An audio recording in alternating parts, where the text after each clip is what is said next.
In a quiet Connecticut home, a 78-year-old widow was about to face the ultimate betrayal. What started as a routine family visit took a shocking turn when she came face to face with her son's cold calculation. Eleanor Whitman wasn't your typical elderly mother. For 35 years, she had spent her life as a high school English teacher, known for her sharp intellect and ability to read between the lines of human behavior. When she encountered Michael's nursing home brochures and cost-benefit analyses, she had no idea she was walking into a carefully orchestrated plan to strip away her independence. Eleanor's response, a masterful deception of her own, would lead to consequences that would redefine the meaning of family loyalty. What began as a son's attempt to control his mother's assets would become the greatest lesson Eleanor ever taught. The small town would never be the same after they witnessed how a seemingly powerless woman could orchestrate the perfect reckoning. Before we jump back in, tell us where you're tuning in from, and if this story touches you, make sure you're subscribed, because tomorrow I've saved something extra special for you. The morning light filtered through Eleanor Whitman's lace curtains, casting familiar shadows across the hardwood floors she'd walked for 43 years. At 78, she moved through her morning routine with the deliberate precision of someone who refused to let age dictate her pace. Her fingers, though spotted with time, remained steady as she arranged her medications in their weekly dispenser, a ritual that marked not surrender to infirmity, but control over it. "Mrs. Whitman, you don't need to do that yourself," Sarah, Chen said, entering the kitchen with an armload of fresh laundry. "That's what I'm here for." Eleanor glanced up from her pill organizer, a slight smile playing at her lips. "Sarah, dear, I've been managing my own medications since before you were born. I'm not about to stop now." Sarah set the laundry basket on the counter, her expression one of gentle understanding rather than frustration. In the 18 months she'd been caring for Eleanor, she'd learned that the elderly woman's independence wasn't stubbornness, it was dignity in action. Eleanor had been a high school English teacher for 35 years, and some habits died hard: structure, order, the belief that capability shouldn't be surrendered without a fight. "Of course," Sarah said, beginning to fold Eleanor's cardigans with practiced care. "But I'm here if you need me." Eleanor studied the younger woman as she worked. Sarah's movements were efficient but never hurried, respectful but not deferential. Unlike others who had come before her, the parade of well-meaning aides who spoke too loudly and moved Eleanor's belongings without asking, Sarah understood the delicate balance between assistance and autonomy. "Tell me about your children," Eleanor said, settling into her favorite chair by the window. "How is little Maya's school year going?" Sarah's face brightened as she always did when speaking of her daughter and son. "She's reading above grade level now. Tommy's struggling with algebra, but he's determined to figure it out himself." "Determination runs in the family, I see." The comment hung in the air with warmth. Eleanor had noticed how Sarah spoke of her children, not as burdens or obligations, but as the center of her world. It was a tone Eleanor remembered using when Michael was young, before life had worn the edges off their relationship. The telephone's shrill ring interrupted her thoughts. Eleanor glanced at the caller ID and felt a familiar tightening in her chest. "Michael." "Good morning, dear," she answered, infusing her voice with the maternal warmth that had once come naturally. "Mom, I can't make lunch today." Michael's voice carried the distracted quality of someone multitasking, probably checking emails or scrolling through his phone. "Client emergency, you understand." Eleanor understood more than he realized. This was the third cancellation in 5 weeks. "Of course, business comes first." "Thanks, I knew you'd get it. Maybe next week, okay?" The line went dead before Eleanor could respond. She held the receiver for a moment longer than necessary, listening to the dial tone that seemed to echo the growing distance between them. Sarah had stopped folding laundry, her expression carefully neutral. Eleanor appreciated that she didn't offer false sympathy or empty reassurances. The younger woman simply resumed her work, allowing Eleanor the dignity of processing disappointment. privately. "Would you mind helping me with something upstairs?" Eleanor asked, rising from her chair with the careful precision she'd perfected, confident but cautious. "I'd like to look through some old photo albums." Sarah's eyes lit up. "I'd love to." They made their way to Eleanor's bedroom, where boxes of photographs lived in the organized chaos of someone who couldn't quite bring herself to fully digitize her memories. Eleanor selected a burgundy album from the collection, its cover worn, smooth by decades of handling. "This was Michael's graduation from high school," Eleanor said, opening to a page filled with images of a young man in cap and gown, his smile broad and genuine. "He was valedictorian, scholarship to State University." Sarah studied the photograph. The boy in the picture looked eager, hopeful, nothing like the distracted man who had just canceled lunch over the phone. "He looks happy," Sarah observed. He was. Eleanor turned the page, revealing more photos, Michael at various ages, Eleanor and her late husband Richard beaming with parental pride. Richard died when Michael was 22, just starting his career in real estate. "I thought the responsibility would mature him, make him stronger." Grief affects everyone differently. Eleanor nodded, though something in her expression suggested she'd long since moved past making excuses for her son's behavior. "Richard left us comfortable. His accounting practice had built a solid client base, and I continued teaching for another 13 years. Michael never wanted for anything." She closed the album and selected another, this one filled with more recent photos: Michael's wedding to Jennifer, the birth of Tommy and Emma, family gatherings that gradually featured fewer and fewer group shots. "These are my grandchildren," Eleanor said, her voice warming as she pointed to recent school photos. "Tommy's 16 now, Emma's 14. They're good kids." "When do you see them?" "Not as often as I'd like." Eleanor's finger traced the edge of Emma's photo. "They live with their mother mostly.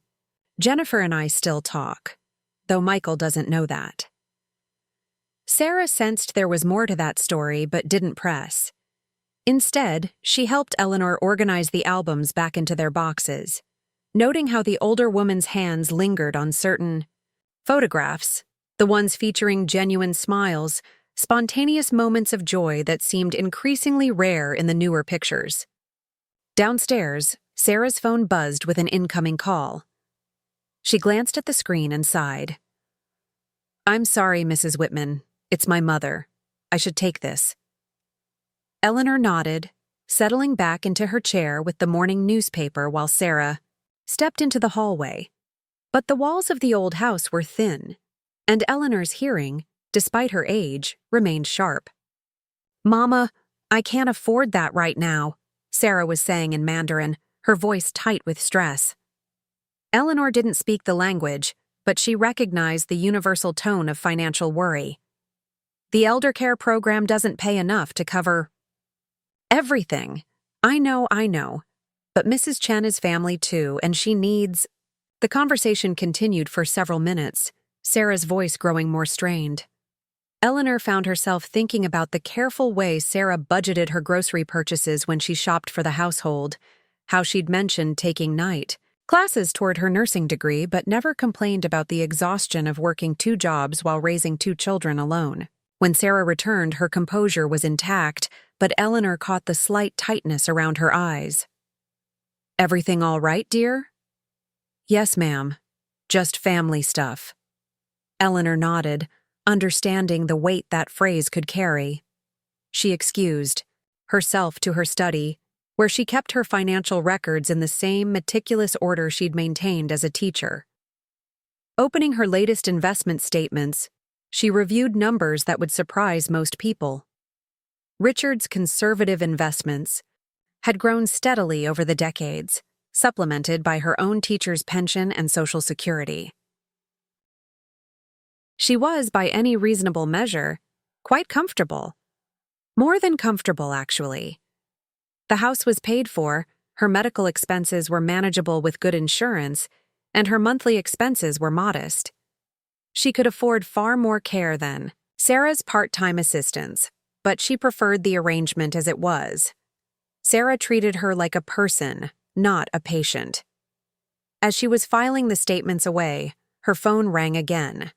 Michael's number appeared on the caller ID, but this time, she let it go to voicemail. Something about the way he'd dismissed her earlier, the casual assumption that she'd understand his priorities, sat uneasily with her. She played the message back. "Mom, it's me. Listen, I've been thinking about your situation lately. We need to talk about some practical stuff. Maybe we could meet this weekend? There are some options we should discuss. Call me back." Eleanor stared at the phone long after the message ended. In 45 years of knowing her son, she'd learned to read between his words. The careful phrasing, the businesslike tone, these weren't the words of a concerned child checking on his mother's well-being. These were the words of someone who had been thinking, calculating, planning. From the kitchen came the sound of Sarah humming softly as she prepared Eleanor's lunch, a simple melody that spoke of contentment despite whatever financial pressures she was facing at home. It was a sound that emphasized the stark difference between someone who gave care freely and someone who saw it as an obligation. Eleanor found herself wondering what exactly Michael meant by practical stuff and options. Something in his tone suggested she might not like the answers when she found out. The afternoon stretched ahead peacefully, but Eleanor couldn't shake the feeling that change was coming, and for the first time in years, she wasn't certain she would like the direction it would take. The proposition Eleanor's wondering about Michael's cryptic message didn't last long. 2 days later, he appeared at her front door without calling. First, something he hadn't done in years. "Michael," she said, opening the door to find her son standing on the porch with a leather briefcase and what appeared to be a stack of colorful brochures. "This is unexpected." "Can I come in, Mom? We need to talk." Something in his tone made Eleanor's chest tighten, but she stepped aside to let him enter. Sarah looked up from the kitchen where she was preparing Eleanor's afternoon medications, offering a polite nod that Michael barely acknowledged. "Sarah, would you mind giving us some privacy?" Michael said, settling into Richard's old chair, the one Eleanor never sat in herself. "This is family business." Eleanor caught the flash of surprise in Sarah's eyes. In 18 months, Michael had never requested privacy for their conversations. Usually, he barely stayed long enough to finish a cup of coffee. "Of course," Sarah said quietly. "I'll be upstairs if you need anything, Mrs. Whitman." Eleanor watched her retreat, noting the careful way Sarah avoided looking at Michael directly. Something about his presence had shifted the atmosphere in the room, making it feel smaller and somehow less safe. "You look well, Mom," Michael said, though his attention was already focused on the papers he was extracting from his briefcase. "How are you feeling? Any new health concerns?" "I'm fine, dear. The same as when you asked last week." "Good, good." He spread several brochures across the coffee table with practiced efficiency. "I've been doing some research, and I think it's time we had a serious conversation about your future." Eleanor glanced at the materials spread before her. Glossy photographs of smiling elderly people in what appeared to be institutional settings. Words like active senior living and complete care solutions jumped out at her in cheerful fonts. "These are nursing homes," she said quietly. "Senior living communities," Michael corrected, his tone taking on the practiced cadence of a sales presentation. "They're nothing like the old nursing homes. These places have activities, social programs, medical staff on site 24/7. Eleanor picked up one of the brochures, studying a photo of elderly residents playing bingo in what looked like a hotel conference room. The smiles seemed forced, the lighting too bright. "Why are you showing me this?" Michael pulled out a manila folder, extracting what appeared to be a spreadsheet covered in numbers and calculations. "Mom, I've been looking at your expenses, and the numbers are concerning." "My expenses?" "Your care costs are increasing every month. Sarah's wages, your medications, the modifications you've made to the house. the emergency medical alert. System, it's adding up. Eleanor felt something cold settle in her stomach. How do you know about my medical expenses? I called your insurance company. As your emergency contact, they shared some basic information. Michael's tone suggested, this was perfectly reasonable, though Eleanor was certain she'd never authorized such access. The point is, we need to be realistic about what's sustainable. He leaned forward, pointing to figures on his spreadsheet. Right now, you're spending approximately $3,800 a month on care-related expenses. That doesn't include utilities, property taxes, maintenance on this old house. This house is my home. I understand that, Mom, but look at this. He pulled out another sheet, this one with photographs and pricing information from the facilities he'd researched. Meadowbrook Senior Living provides everything you're getting now, plus meals, housekeeping, transportation, and medical oversight, all for $2,900 a month. Eleanor stared at the numbers, feeling as though she were watching someone dissect her life into line items on a balance sheet. You've researched this quite thoroughly. I have to think practically about these things because you won't. There was an edge to his voice now, frustration creeping through his professional demeanor. Mom, you're 78 years old. Your needs are only going to increase. Sarah's great, but she's not a nurse. What happens when you need more than light housekeeping and companionship? I'm managing perfectly well. Are you? Michael's question hung in the air with pointed skepticism. When was the last time you drove? When did you last leave this house for something other than a doctor's appointment? The questions hit their mark. Eleanor hadn't driven in 6 months, not since a minor fender bender that had shaken her confidence. Her world had indeed grown smaller, though she'd told herself it was by choice. These communities offer social interaction with people your own age, Michael continued, pressing his advantage. You'd have activities, outings, friends. Here, you're isolated. It's not healthy. Eleanor studied her son's face as he spoke. His expression was earnest, concerned even, but something about his eyes remained cold, calculating. This wasn't the face of a son worried about his mother's happiness. This was the face of someone solving a problem. And what about this house? We'd sell it, obviously. The market's good right now. Property values in this neighborhood have held steady despite the economy. We could probably get $450, maybe $475 if we stage it right. Eleanor noticed the pronoun choice. And where would that money go? Into a trust account to pay for your care. Mom, I've run the numbers. Even with the proceeds from the house, if your care costs keep escalating at the current rate, we're looking at a situation where…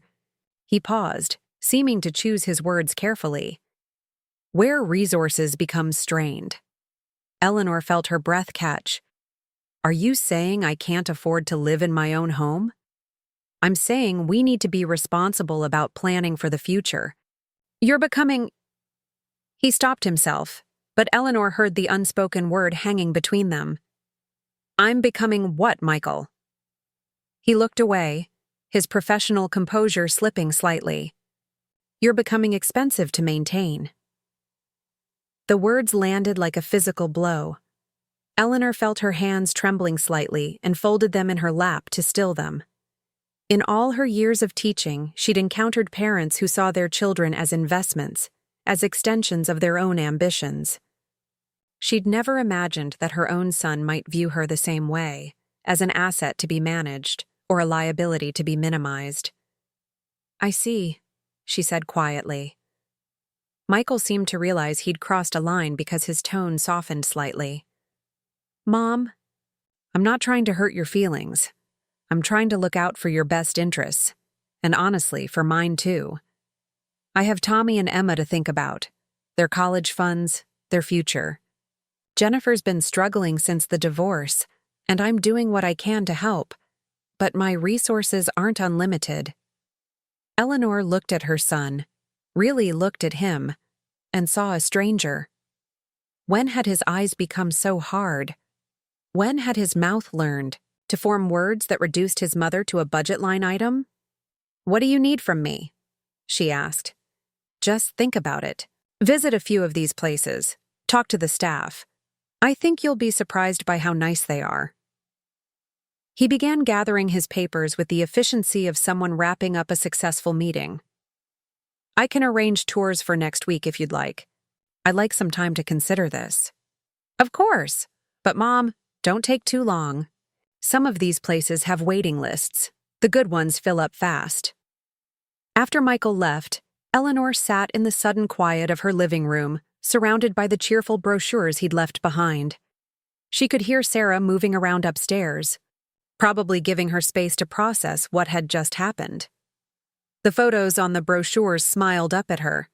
Elderly people engaged in crafts, playing cards, eating meals at long tables surrounded by strangers. They all looked clean, safe, and utterly anonymous. Not one of them looked like they belonged anywhere. Sarah's soft footsteps on the stairs announced her return. She entered the living room cautiously, her expression carefully neutral. "Are you all right, Mrs. Whitman?" Eleanor opened her mouth to offer the polite reassurance that came automatically after decades of maintaining appearances. Instead, she felt her composure crumble.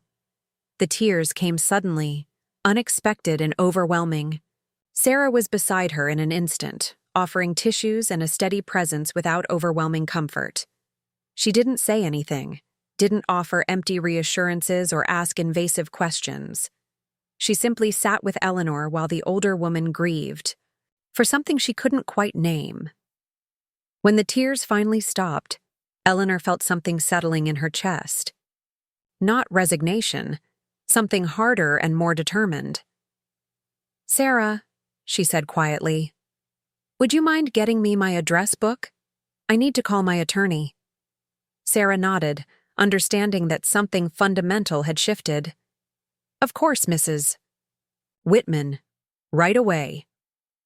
As Sarah retrieved the address book, Eleanor straightened her shoulders and wiped her eyes one final time. Michael thought he was solving a problem by moving her out of his way. He had no idea that he'd just created a much larger one for himself. Eleanor's address book felt heavier than usual as Sarah placed it in her hands. The worn leather cover contained decades of accumulated contacts, fellow teachers, old neighbors, service providers, and scattered throughout, the phone numbers. That represented the architecture of her life. She found Robert Hayes's entry, his information written in her careful teacher's script, updated twice over the years as his practice had grown, and then evolved into semi-retirement. Robert Hayes speaking.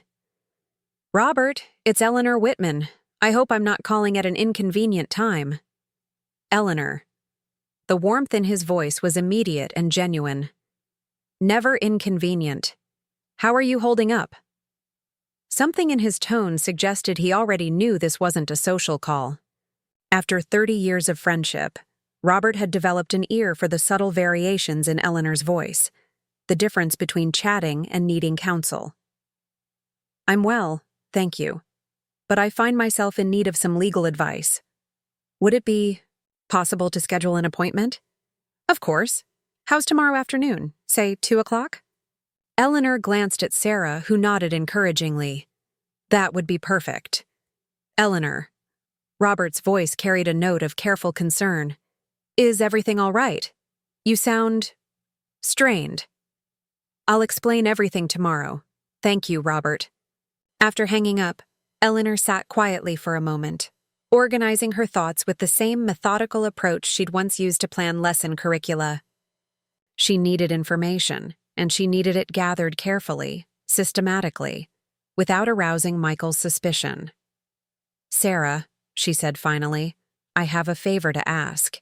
It might seem unusual." "Whatever you need, Mrs. Whitman." "I'd like you to keep a record of Michael's visits. What he says, how he behaves, what he asks about. Just simple notes, but detailed ones."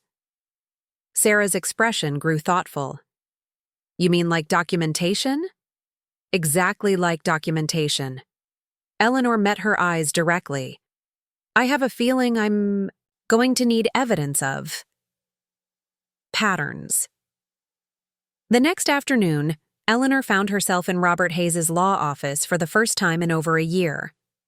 The space reflected its owner, organized but comfortable, professional but warm. Legal books lined the walls alongside framed photographs of cases won and clients helped. Robert himself appeared little changed from their last meeting, his silver hair still carefully styled, his handshake still firm and reassuring. You look well, Eleanor, despite whatever's troubling you. Thank you for seeing me on such short notice.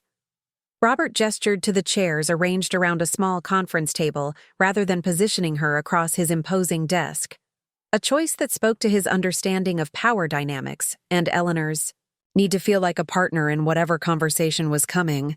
Now then, he said, settling into his chair with the patient attention of someone prepared to listen for as long as necessary. What can I do for you? Eleanor had rehearsed this conversation during the drive over, but now, faced with Robert's kind eyes and genuine concern, she found herself struggling with where to begin.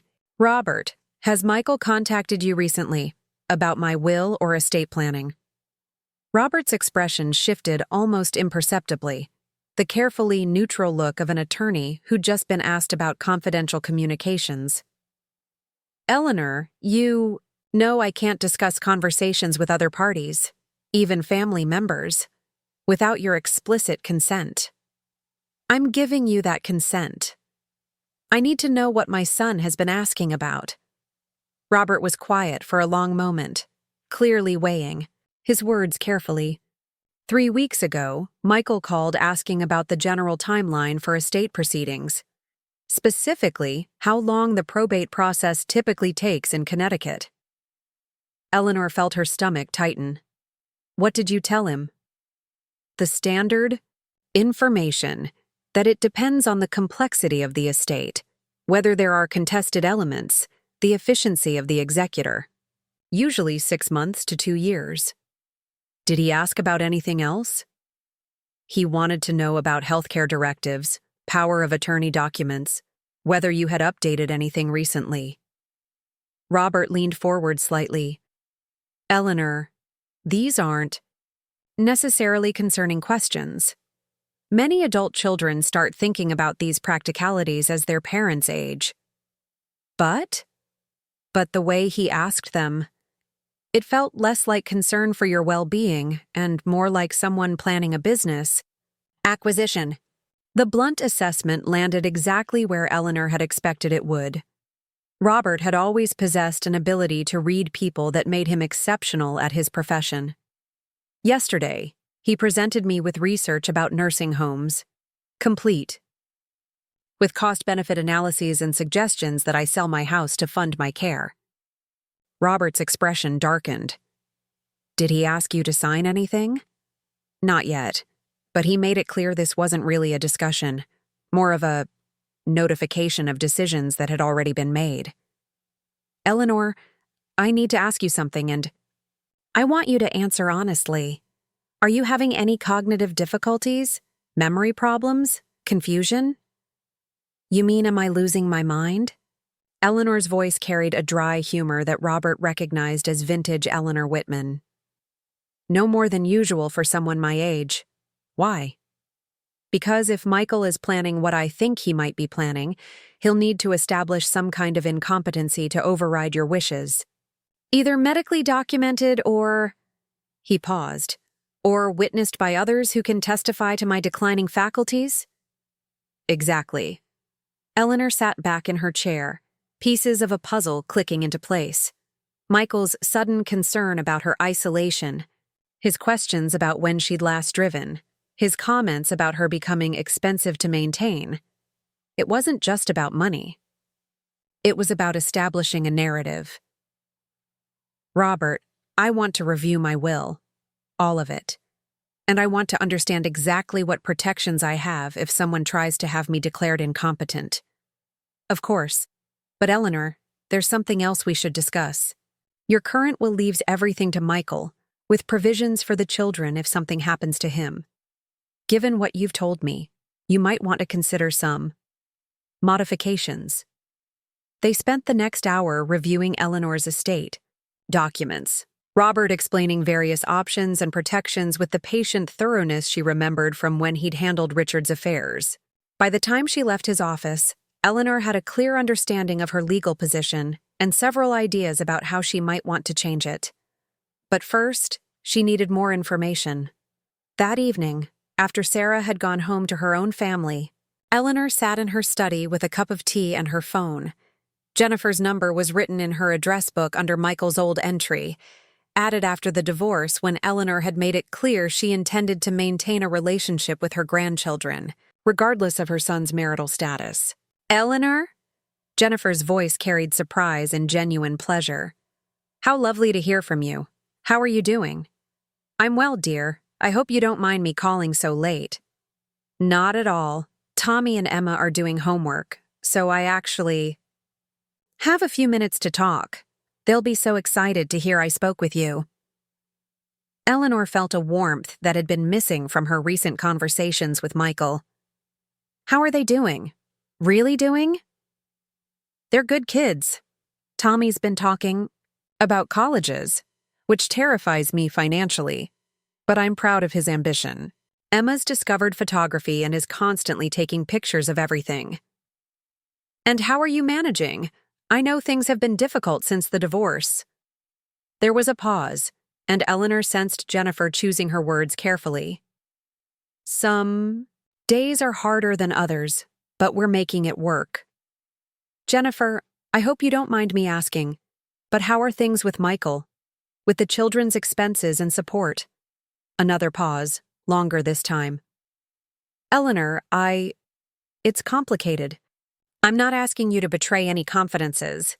I'm asking because I care about you and the children, and because I'm beginning to have some concerns about Michael's judgment lately.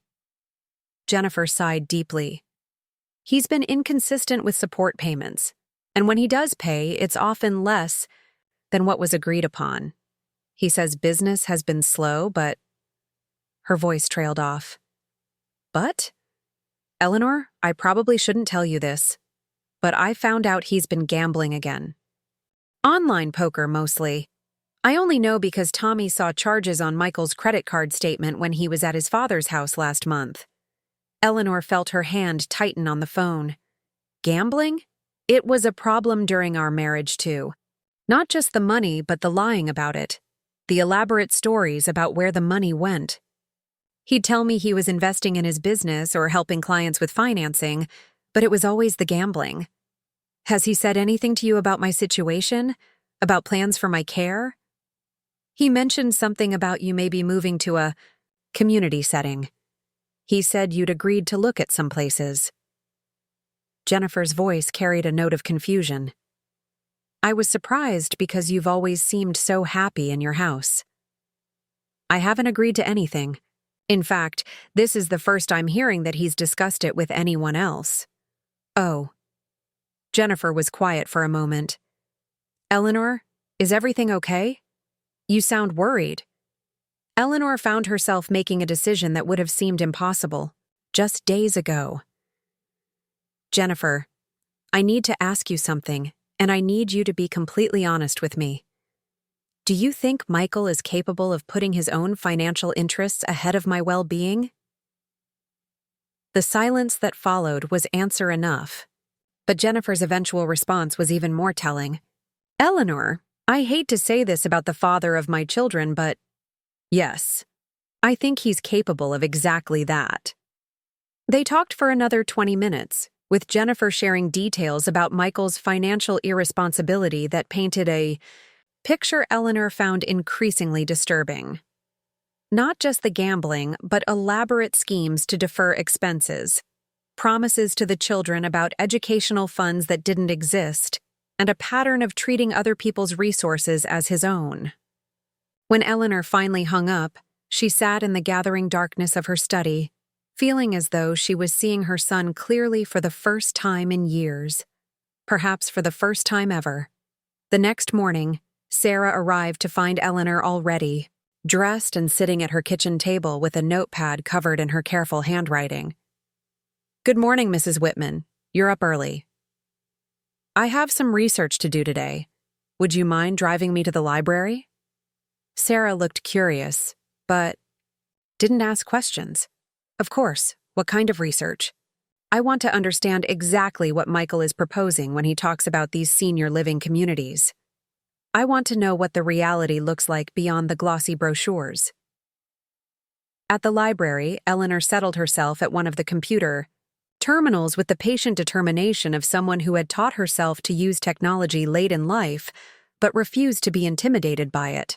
Sarah sat nearby, officially helping but actually serving as witness to Eleanor's methodical investigation. What Eleanor discovered over the next 3 hours was both illuminating and horrifying. The facilities Michael had recommended were indeed legitimate, but they were also the bottom tier of what was available. Online reviews from family members painted pictures of inadequate staffing, poor food quality, and residents who seemed to fade away from neglect rather than illness. More disturbing were the financial structures. The monthly fees Michael had quoted were accurate, but they covered only basic services. Everything else, from physical therapy to transportation to anything resembling individualized care, required additional payment. The total costs could easily exceed what Eleanor was currently spending on her independent living, while providing a fraction of the quality of life. Mrs. Whitman, Sarah said quietly, these places, they don't look very nice. Eleanor was reading reviews of Meadowbrook Senior Living, the facility Michael had specifically recommended. Complaints about medication errors, residents left sitting in soiled clothing for hours, family members being charged extra fees that hadn't been disclosed during the sales process. No, Eleanor agreed.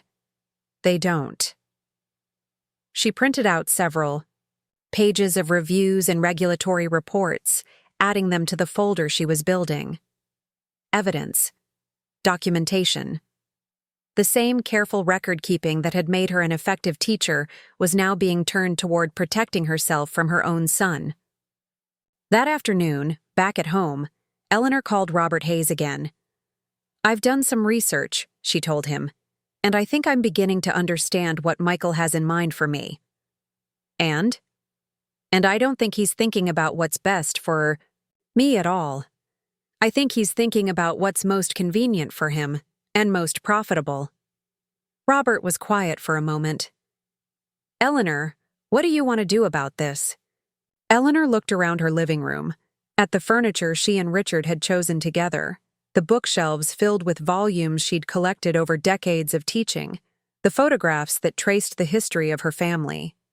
Then she thought about the sterile corridors and artificial cheerfulness of the facilities Michael wanted to move her to. I want to fight back, she said simply, but I want to do it smart.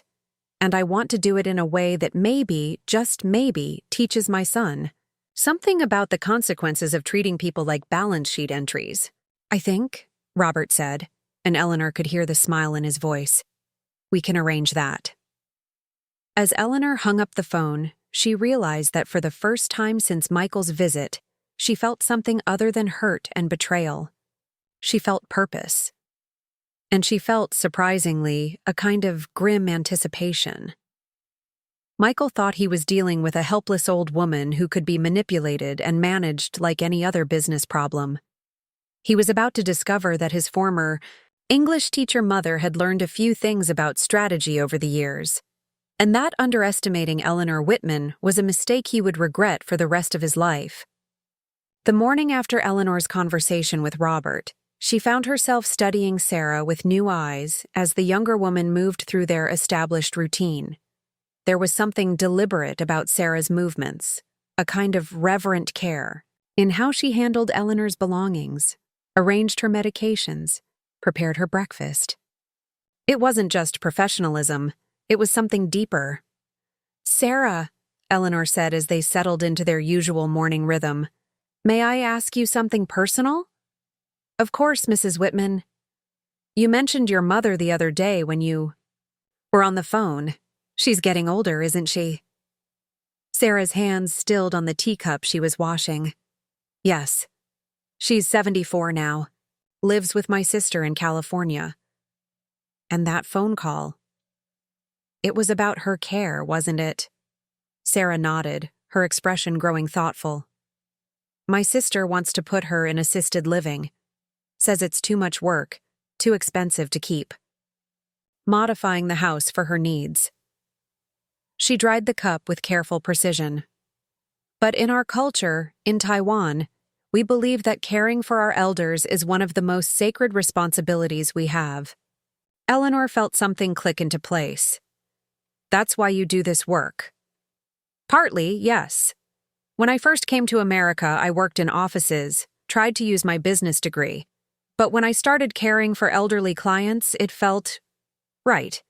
Like I was honoring something important. Sarah met Eleanor's eyes directly. My mother sacrificed everything to give me opportunities. How can I not do the same for her? But your sister doesn't feel the same way. Sarah's smile was sad, but not bitter. She's been in America longer than I have. Sometimes I think she's forgotten some things that I still remember. She paused. Or maybe she just never learned them the way I did. Eleanor found herself thinking about Michael, about the boy who had once brought her hand-picked dandelions and called them flowers.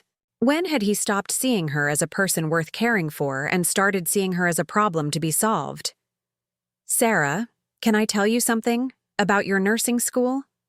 Mrs. Whitman? I've been thinking about your studies, about how hard you're working to better yourself while still caring for others. I'd like to help with your tuition. Sarah's eyes widened. Oh, Mrs. Whitman, I couldn't. Please let me finish. Eleanor held up a gentle hand. I'm not offering charity.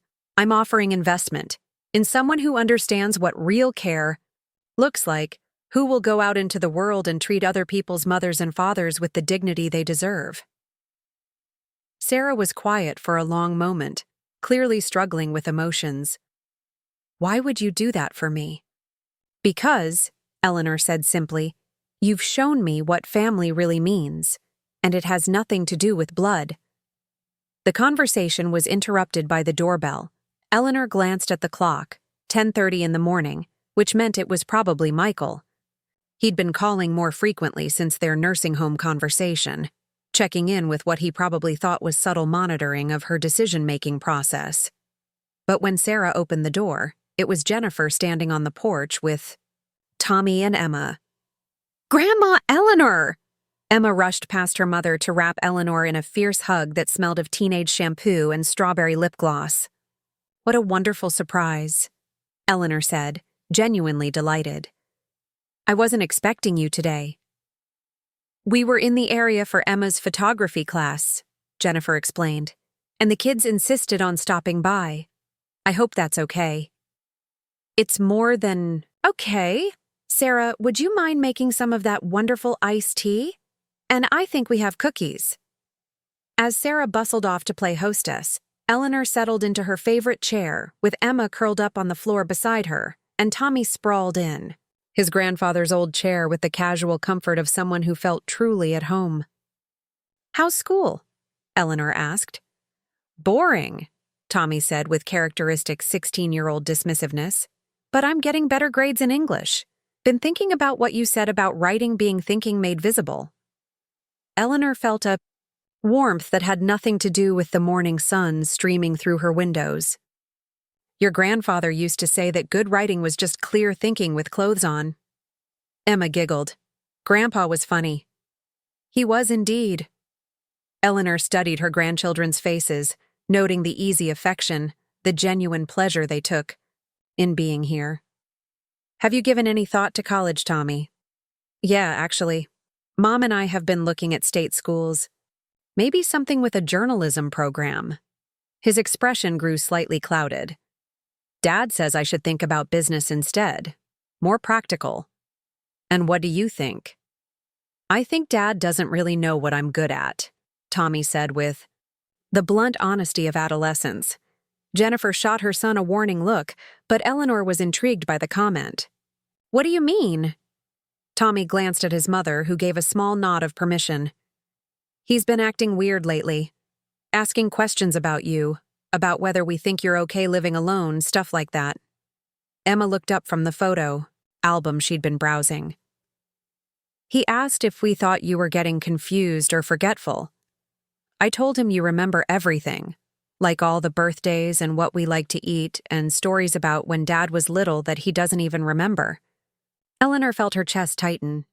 He asked you that? Yeah, Tommy said. And he keeps talking about how maybe you'd be happier somewhere with more people your age. But Grandma, you seem happy here. Aren't you happy here? The question was asked with such genuine concern that Eleanor felt tears prick at her eyes. I'm very happy here, Tommy. This is my home. That's what I told him, Emma said firmly.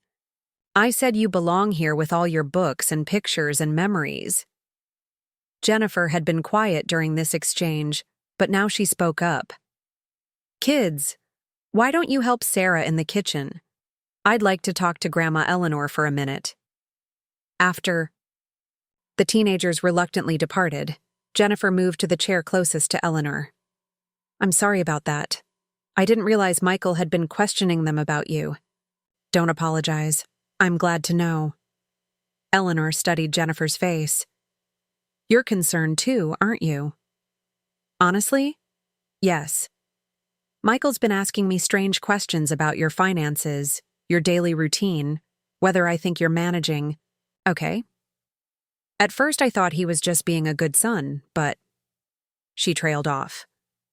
But it feels like he's building a case for something. And after our conversation the other day about his gambling, I'm worried about what that something might be. Eleanor nodded slowly. Jennifer, can I ask you to do something for me? If Michael asks you any more questions about my mental state or my ability to care for myself, would you be honest about what you observe when you're here?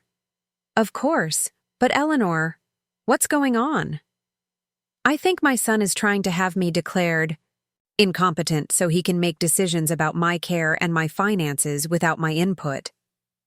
Eleanor's voice was steady, but Jennifer could hear the hurt underneath the control. Jennifer's face went pale. Oh, Eleanor, I'm so sorry.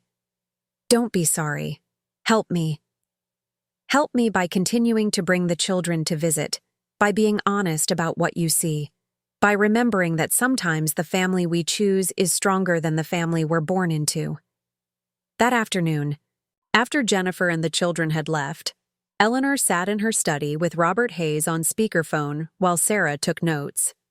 I've drafted several options for your consideration, Robert was saying. The most comprehensive would involve creating a series of trusts with very specific conditions attached to Michael's inheritance. What kind of conditions?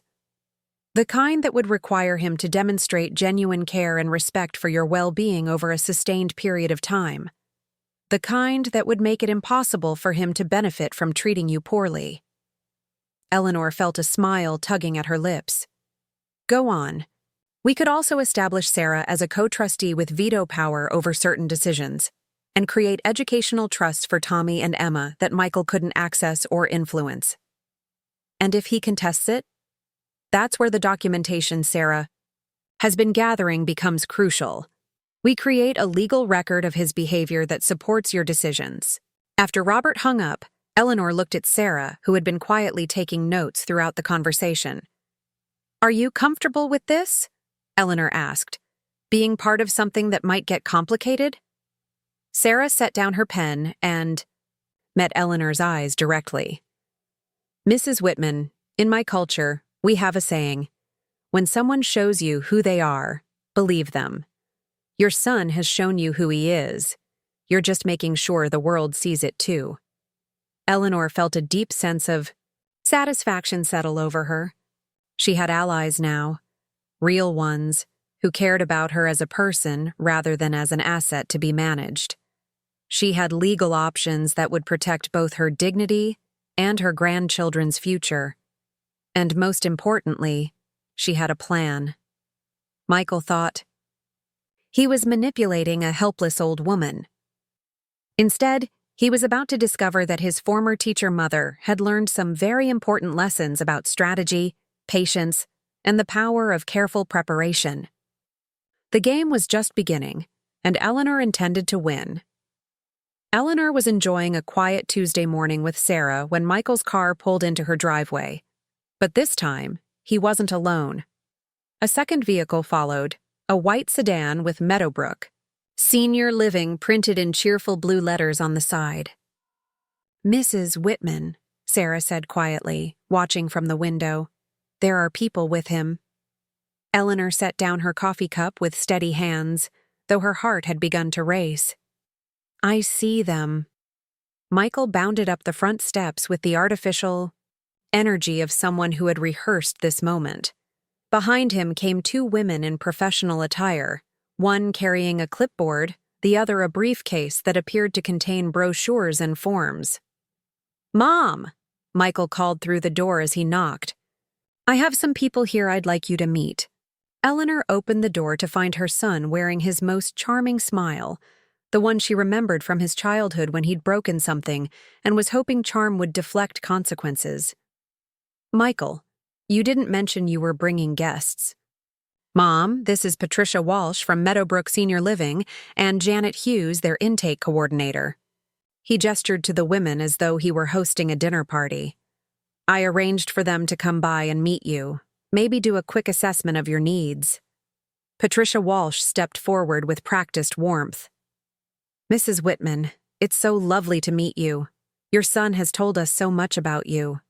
Eleanor felt Sarah tense beside her, but she maintained her composure. "How nice.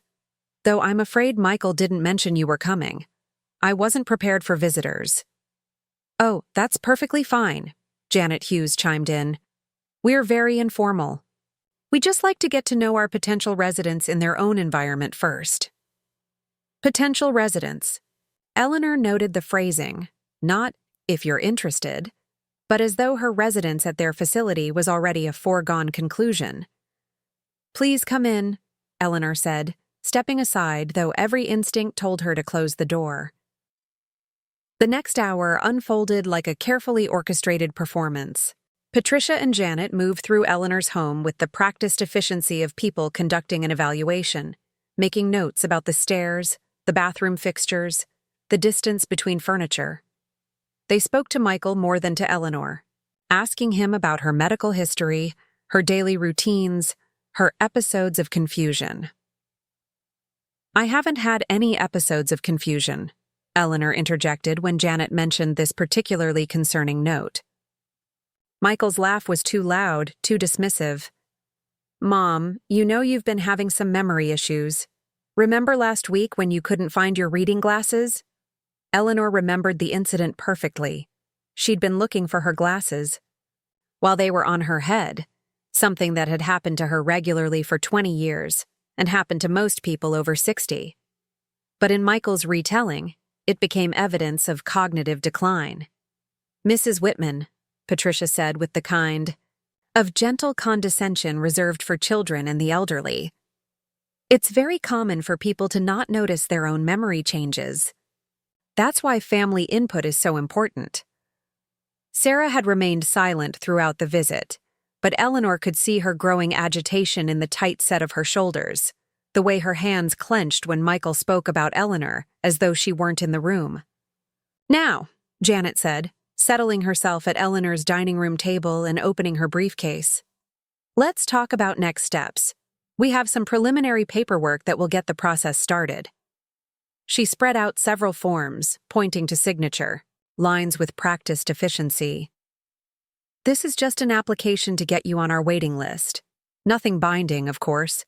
Just ensures you have a place when you're ready to make the transition." Eleanor looked at the forms. Official-looking. Documents with legal language in small print. "I'd like to read through these carefully before signing anything." "Of course," Patricia said, though her tone suggested this was an unnecessary delay. "Though I should mention that our waiting list has been growing. The sooner we get your application processed, the better your options will be." Michael leaned over Eleanor's shoulder, his voice carrying a note of urgency. "Mom, these ladies have been very accommodating, arranging their schedules to come out here. The least we can do is move the process along."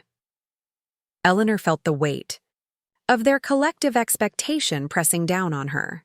3 people assuming her compliance, treating her objections as obstacles to overcome rather than valid concerns to address. "I understand," Eleanor said carefully. "But surely you can appreciate that this is a major life decision. I'd like some time to consider it properly." Janet's smile became slightly strained. "Mrs. Whitman, your son has explained that time is somewhat of a factor. Your current care situation isn't sustainable long-term, and waiting too long to make alternative arrangements could leave you with fewer options." Eleanor looked at Michael, seeing him clearly in that moment. He had scripted this entire encounter, briefed these women on what to say, how to present her situation as urgent and her current independence as unsustainable. "What exactly has my son told you about my current situation?" The 2 women exchanged glances. Patricia cleared her throat. "He's shared that you're having difficulty managing daily activities, that your memory has been inconsistent, and that your current care arrangement isn't meeting your needs." "I see." Eleanor's voice remained steady, but something cold settled in her chest. "And what specifically makes you think my current care arrangement isn't adequate?" Michael answered before the women could respond. "Mom, we've been over this. Sarah's wonderful, but she's not a trained medical professional. You need oversight, medication management, social interaction with people your own age." "Mrs. Chen," Janet said, turning to Sarah for the first time. "You're the current care provider?" Sarah nodded, her expression carefully neutral. "And what's your medical training?" "I'm studying to be a nurse practitioner," Sarah replied quietly. "Studying," Patricia repeated with a slight emphasis that made the word sound insufficient, "but not currently licensed as a medical professional." Eleanor watched this exchange with growing anger. They were dismissing Sarah, someone who had shown more genuine care for Eleanor's well-being than her own son, based on credentials while ignoring the quality of care she provided. "I think," Eleanor said, standing with the dignity of someone ending a meeting, "I've heard enough for today. Thank you for taking the time to visit, but I'll need to discuss this with my attorney before making any decisions." The temperature in the room seemed to drop several degrees. Michael's charm finally cracked. "Mom, why do you need to involve lawyers? This is a family decision." "Because," Eleanor said evenly, "it's my life, my home, and my choice. And I don't make major legal and financial decisions without proper counsel." After the women left, Michael lingered, his frustration now visible beneath his earlier facade of concern. "Mom, you're making this more complicated than it needs to be. I'm trying to help you here." "Help me? Or help yourself?" Michael's eyes flashed. "What's that supposed to mean?" "It means I'm not stupid, Michael. I know you've been asking about my will, about estate timelines, about my finances. I know you've been telling people I'm losing my mind. So forgive me if I question whose interests you're really looking out for. That's not fair. Everything I'm doing is for your own good." "Is it? Or is it because you need money and you see my assets as the solution to your problems?" Michael's face went white, then red. "I don't know what you think you know, but I know about the gambling, Michael. I know about the debts. I know you've been lying to Jennifer about supporting the children, lying to me about needing money for their education, lying to yourself about what kind of man you've become." The silence that followed was deafening. Michael stared at his mother as though seeing her for the first time, realizing that the helpless old woman he'd been manipulating had been watching him far more carefully than he'd imagined. "Who told you that?"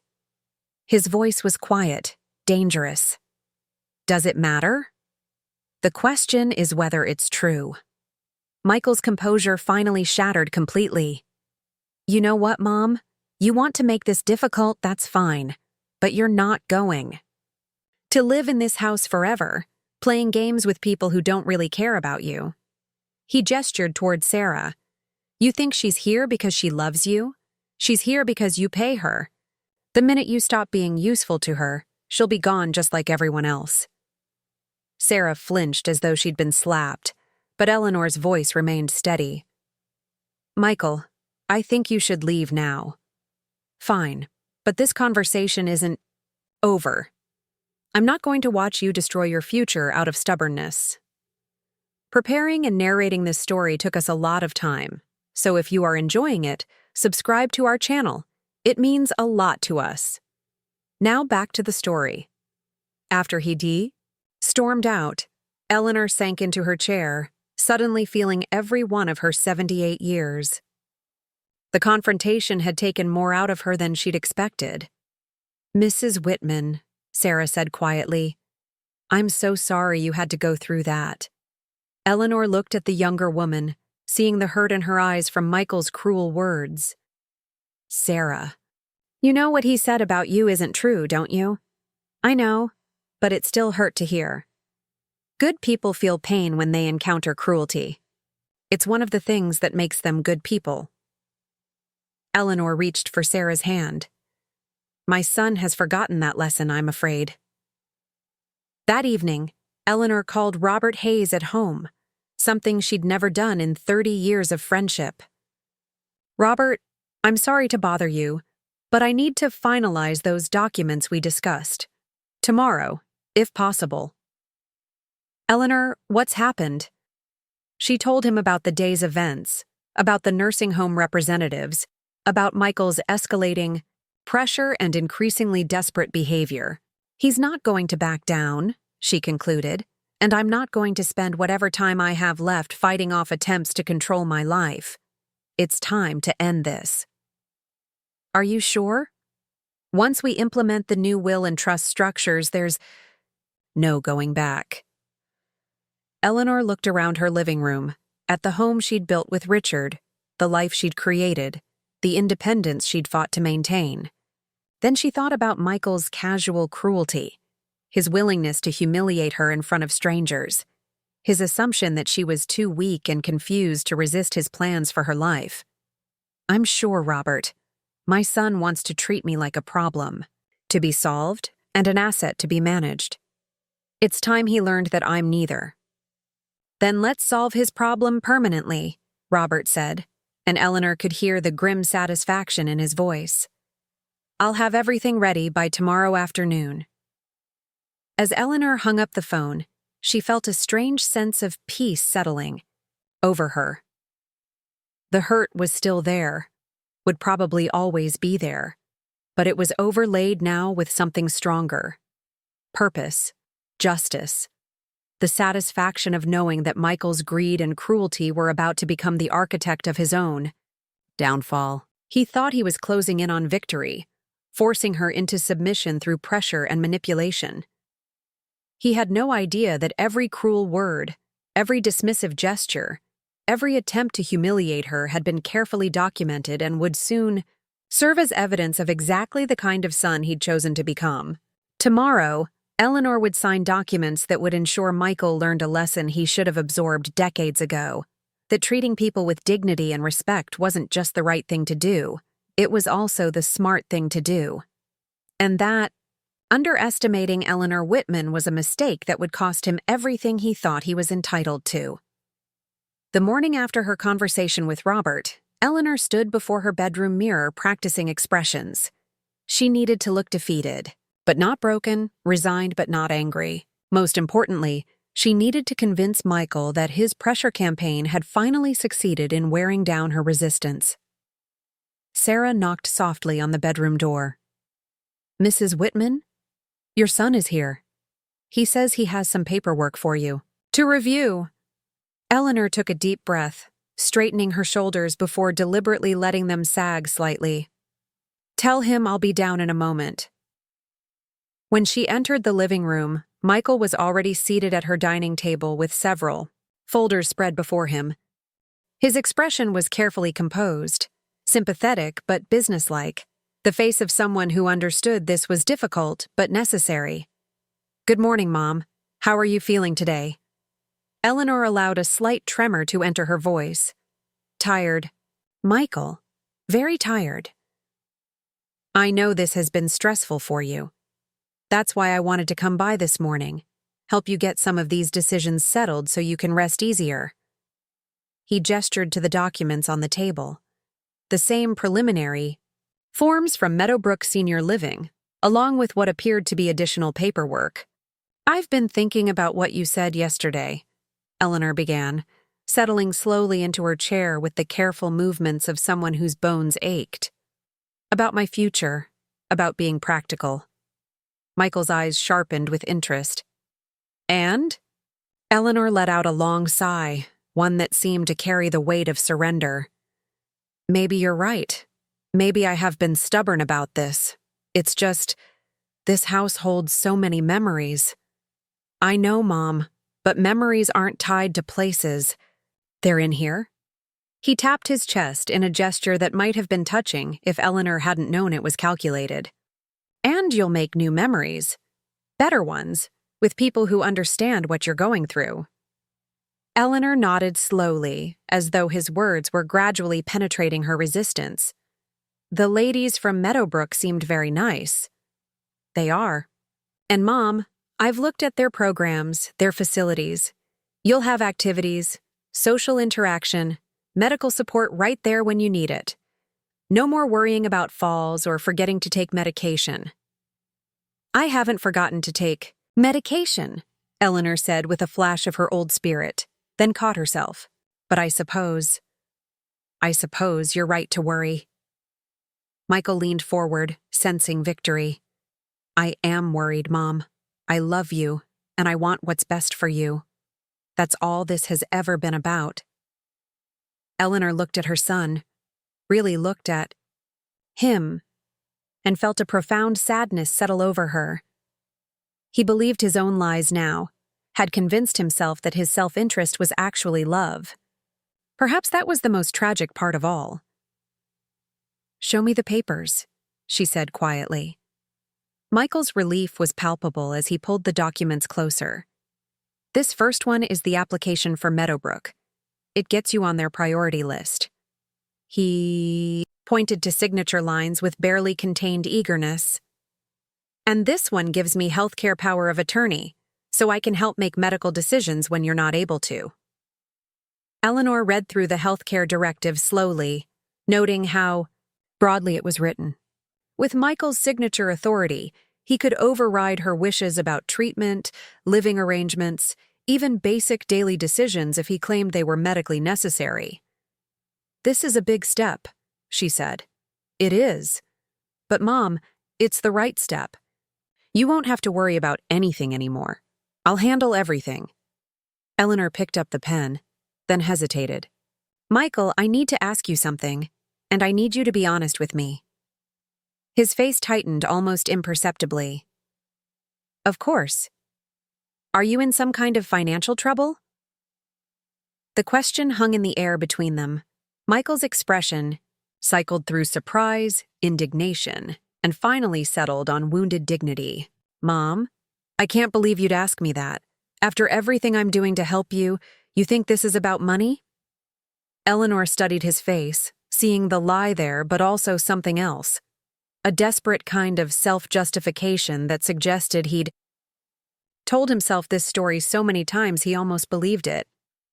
I'm sorry, she said finally.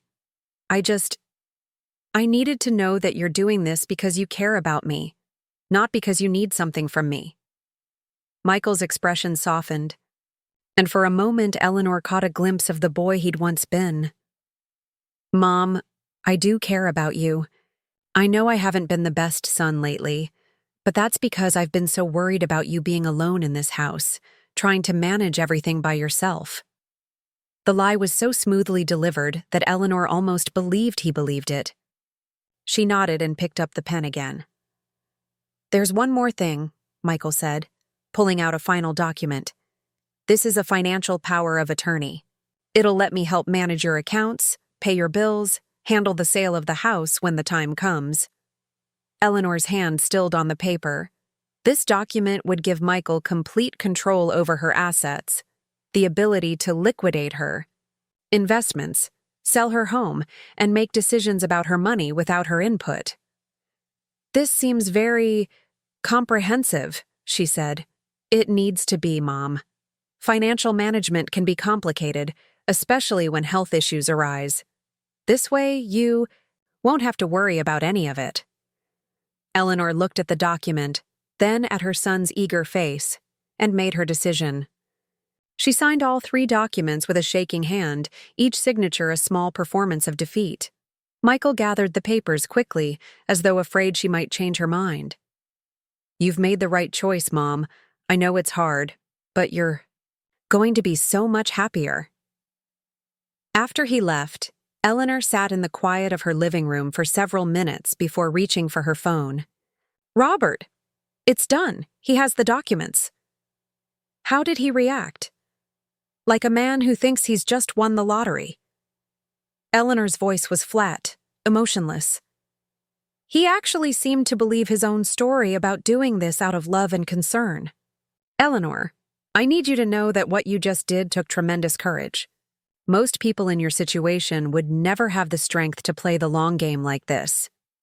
I keep telling myself that this will teach him something valuable, that maybe when he sees the consequences of his choices, he'll understand what he's lost.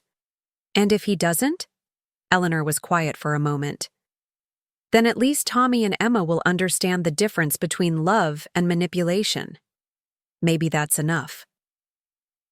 2 hours later, Robert Hayes arrived at Eleanor's house with his own briefcase full of documents. But these were different. Complex trust arrangements, detailed inheritance provisions, and safeguards designed to protect Eleanor's interests while teaching Michael a lesson he would never forget. Let's review the real documents, Robert said, settling at Eleanor's dining table in the same spot Michael had occupied earlier. First, your new will. Eleanor's actual will was a masterpiece of legal precision. Michael's inheritance was structured as a series of conditions tied directly to his treatment of Eleanor. If he could demonstrate genuine care and respect, measured through specific criteria including frequency of visits, quality of interaction, and respect for Eleanor's autonomy, he would inherit a substantial portion of her estate. But if the documentation showed a pattern of neglect, manipulation, or abuse, his inheritance would be reduced to a nominal amount, with the bulk of Eleanor's assets going to establish an eldercare foundation in Richard's name. Now, the children's trusts, Robert continued. Tommy and Emma would each receive educational trusts that would fully fund their college expenses and graduate school if desired. The trusts were structured so that Michael could never access the funds, ensuring that Eleanor's grandchildren would benefit from her legacy regardless of their father's actions. And Sarah?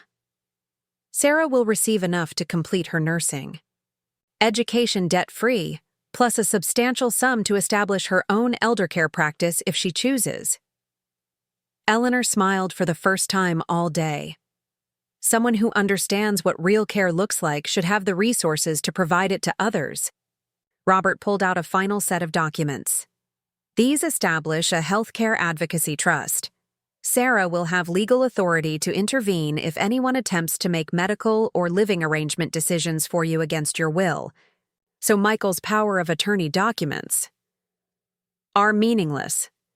The ones he signed today give him authority over a trust account containing exactly $500.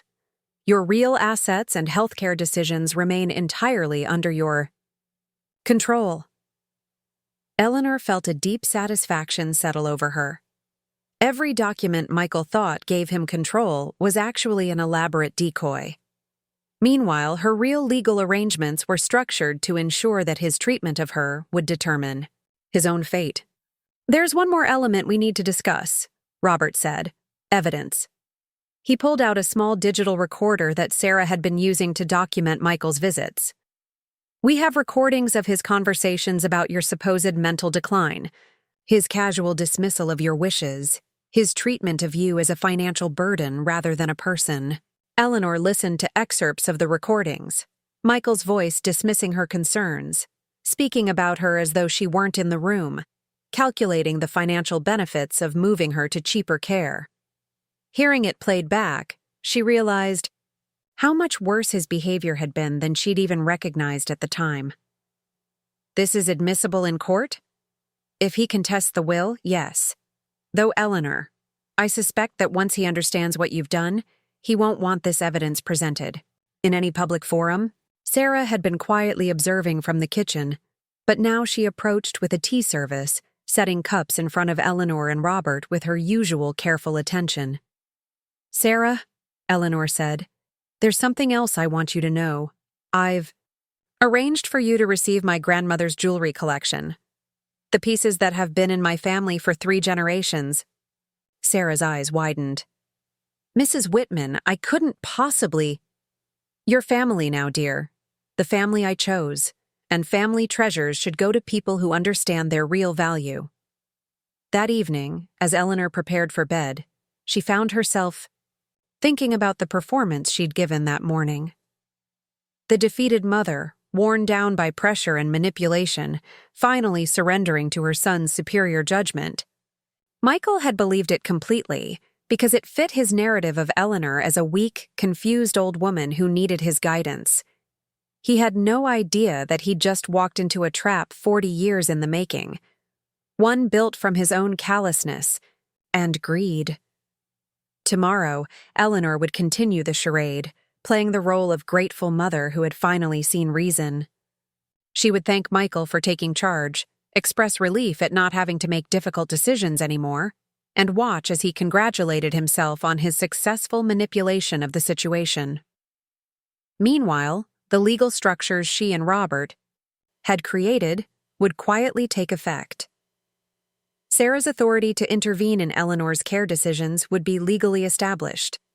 The children's trust funds would be secured beyond Michael's reach. And most importantly, every day that passed would create more evidence of exactly the kind of son Michael had chosen to become. Eleanor had spent her career teaching literature, helping students understand how character revealed itself through action, how the seeds of tragedy were often planted by the tragic hero's own choices. Now she was watching her own son demonstrate those same principles in real life. The irony was not lost on her that Michael's greed had made him the architect of his own downfall. In trying to control Eleanor's assets, he had triggered provisions that would ultimately give him access to almost nothing. In treating her with contempt and manipulation, he had created a legal record that would justify her decision to leave her legacy to people who had shown her genuine care and respect.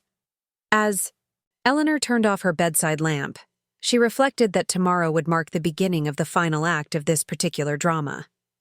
Michael believed he had won, that he had successfully maneuvered his troublesome mother into submission and positioned himself to benefit from her assets. He was about to learn that underestimating Eleanor Whitman was the most expensive mistake he would ever make. And that sometimes, the most devastating lessons came not from enemies, but from the people who loved you enough to ensure you faced the consequences of your choices. Eleanor had always been an early riser, but when Sarah arrived at 7:30 on a Thursday morning in late October, she found the house unusually quiet. No coffee brewing, no morning news playing softly in the living room, no sounds of Eleanor, moving through her careful morning routine. "Mrs. Whitman," Sarah called, setting her keys on the kitchen counter. "I'm here." The silence that greeted her was different from sleep, heavier, more concerning. Sarah climbed the stairs with growing unease, her footsteps muffled by the thick carpet Eleanor had installed after Richard's death, because she'd grown tired of hearing her own solitary movements echo through the house. She found Eleanor in her bedroom, conscious but pale, sitting on the edge of her bed as though she'd tried to get up but hadn't quite managed it. "Mrs. Whitman, what's wrong?" "I'm not sure," Eleanor said, her voice weaker than Sarah had ever heard it. "I woke up feeling strange, dizzy. My chest feels tight." Sarah was already reaching for her phone. "I'm calling an ambulance." "No, dear, I don't think that's necessary." "Mrs. Whitman, with respect, that's not your decision right now." The ambulance arrived within 10 minutes, followed closely by Michael, who Sarah had called immediately after 911. As the paramedics Loaded Eleanor onto a stretcher, she watched her son's face carefully. His expression showed concern, but underneath it was something else, a kind of calculating assessment that chilled her even in her weakened state. "How serious is this?" Michael asked the lead paramedic as they wheeled Eleanor toward the ambulance.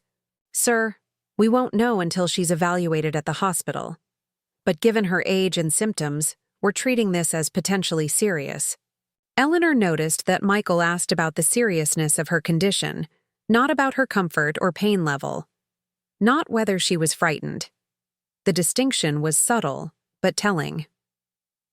At the hospital, Eleanor was admitted to the cardiac unit for observation and testing. The doctor, a young resident who looked barely older than Tommy, explained that they needed to rule out heart attack, stroke, and various other conditions that could cause her symptoms. "How long will the tests take?" Michael asked. "Could be a few days," the doctor replied. "We want to be thorough." Michael's jaw tightened almost imperceptibly. "A few days? Is that really necessary?" The doctor looked puzzled by the question. "Sir, your mother's health is our priority. We'll take whatever time is needed to determine what's causing her symptoms." Eleanor watched this exchange from her hospital bed, noting how Michael framed every question in terms of timeline and necessity, rather than her well-being. She also noticed that he hadn't asked her how she was feeling since they'd arrived. Sarah, meanwhile, had immediately set about making Eleanor comfortable. She'd brought a soft blanket from home, Eleanor's favorite book, and was quietly arranging the water pitcher and glasses so Eleanor could reach them easily. "Sarah," Eleanor said when Michael stepped out to make a phone call, "I need you to call Robert Hayes. Tell him it's important." Within an hour, Robert appeared in Eleanor's hospital room carrying a briefcase and wearing the expression of someone who had dropped everything to be there. "Eleanor, how are you feeling?" "Weak," she admitted, "but clear-headed. We need to talk." Robert glanced at Sarah, who was pretending to organize Eleanor's belongings while actually standing guard at the door. "Are you sure you're up for this?" "I may not have another chance." Eleanor's voice was quiet but steady. "I need to know that everything is in place." Robert opened his briefcase and withdrew a folder. "Everything we discussed is complete. The trusts are established. The new will is filed. And Sarah's authority over your healthcare decisions is legally binding." "And the evidence?" "Comprehensive.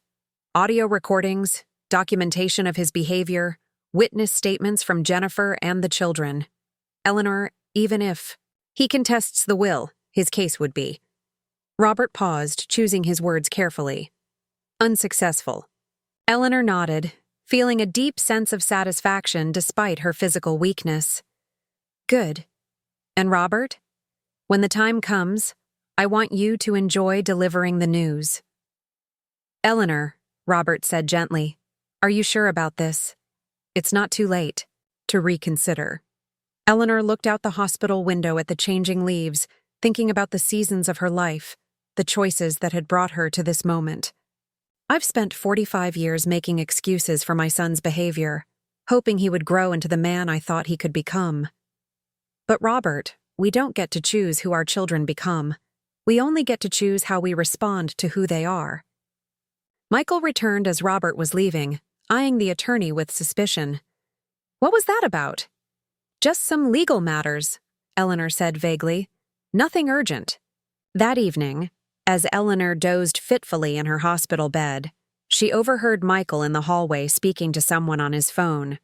The conversation drifted through the partially open door, and Eleanor realized he was talking to someone at Meadowbrook, senior living. "Yeah, she's stable now, but this really highlights what I've been saying about her living situation." I know, but the thing is, if something happens to her while she's still at home, there could be liability issues." "No? I understand you have procedures, but given her recent health scare, don't you think the intake process could be expedited?" Eleanor felt a cold clarity settle over her as she listened to her son discussing her potential death as a business opportunity. He wasn't concerned about her mortality. He was concerned about how it might complicate his plans. Sarah must have heard the conversation too, because when she returned with fresh ice water, her face was tight with controlled anger. "Mrs. Whitman, you don't have to listen to that." "Yes, I do," Eleanor said quietly. "I need to see exactly who my son has become." The next day brought a parade of visitors. Jennifer arrived with flowers and magazines, settling into the chair beside Eleanor's bed with the comfortable ease of someone who genuinely wanted to be there. "How are you really feeling?" Jennifer asked. "Tired," Eleanor admitted. "But not afraid. Does that make sense?" "It makes perfect sense. You've lived a full life, made your peace with most things." "Most things," Eleanor agreed. "Jennifer, I want to thank you for bringing the children to see me all these months. For not letting Michael's issues affect their relationship with me." Jennifer's eyes grew bright with unshed tears. "Eleanor, you've been more of a mother to me than my own mother ever was. Of course I'd bring them. You're a good mother yourself. Don't let anyone tell you otherwise."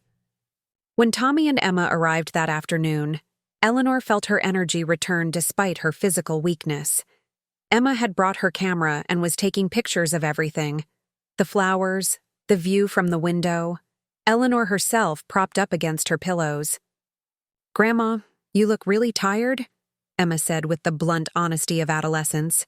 "I am tired, sweetheart, but I'm glad you're here." Tommy settled into the chair closest to her bed, his teenage awkwardness apparent in the careful way he folded his long limbs. "Are you going to be okay?" "I'm going to be fine, Tommy, but I want to talk to both of you about something important."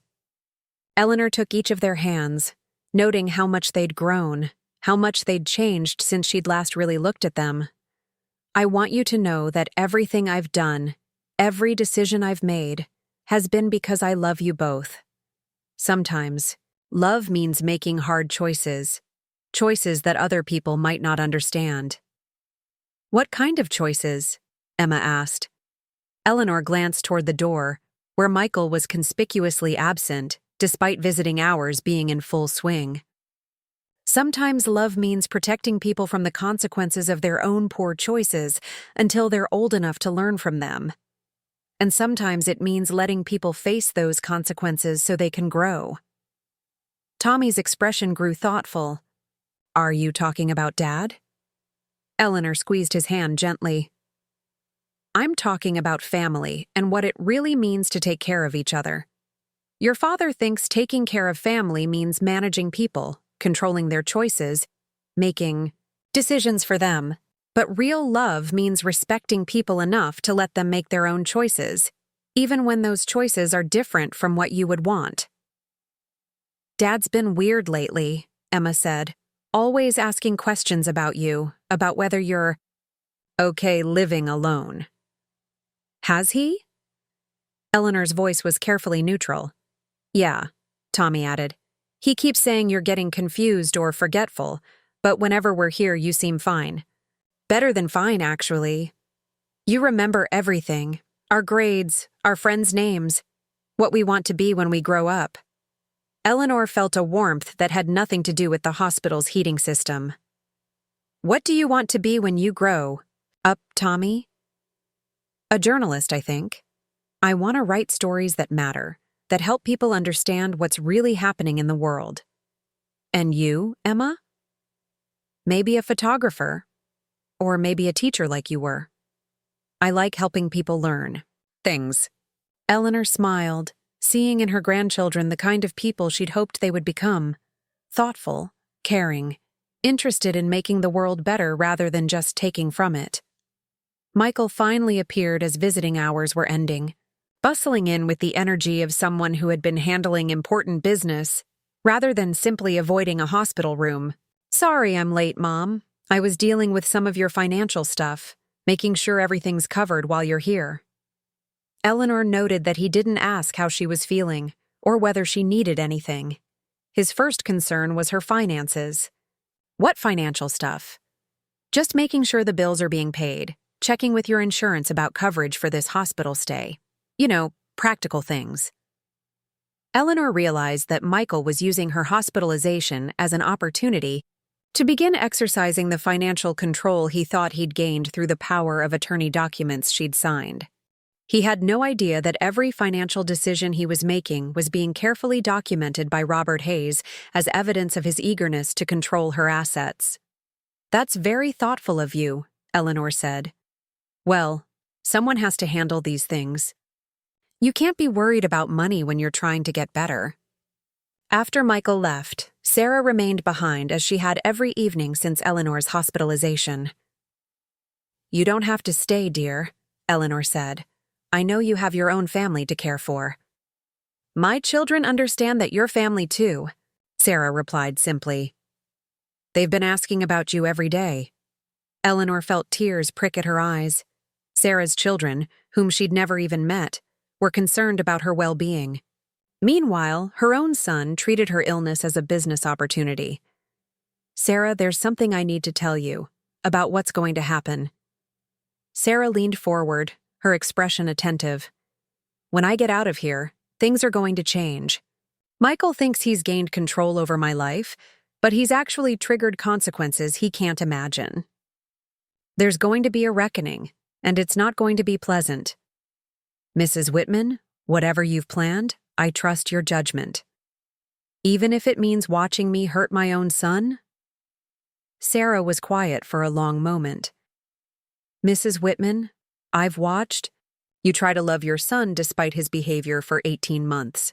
I've seen you make excuses for him, worry about him, hope he would change. But I've also watched him treat you like you're a burden instead of a blessing. Sometimes the most loving thing you can do is stop enabling someone's worst behavior." Eleanor nodded, feeling the weight of Sarah's wisdom. "I keep telling myself that this will teach him something valuable, that maybe when he understands what he's lost, he'll become the man he could have been. And if he doesn't, then at least other people will see what real consequences look like. Maybe that will be enough." 3 days later, Eleanor's test results came back largely normal. The doctor explained that she'd experienced a combination of stress and fatigue that had mimicked more serious cardiac symptoms, but her heart was actually in remarkably good condition for her age. "Stress," Eleanor repeated thoughtfully. "Yes, I suppose I have been under some stress lately." Michael's reaction to the news was telling. Instead of relief, he seemed almost disappointed that Eleanor's condition wasn't more serious, as though a genuine health crisis would have validated his narrative about her inability to live independently. "So you're fine?" he asked the doctor. "Your mother is in excellent health for her age. With proper rest and stress management, there's no reason she can't continue living independently for years to come." Eleanor watched Michael's face as the doctor delivered this assessment. She saw frustration flash across his features before he composed himself into an expression of relief. "That's wonderful news," he said, though his tone suggested otherwise. The ride home from the hospital was quiet. Sarah drove while Eleanor sat in the passenger seat, looking out at the familiar landscapes of her hometown with new appreciation. She had faced her mortality, whether genuinely or as part of her larger plan, and emerged with clarity about what mattered most. Michael followed them home in his own car, and Eleanor could see him in the side mirror, talking animatedly on his phone, probably discussing next steps with someone, his lawyer, perhaps, or the people at Meadowbrook.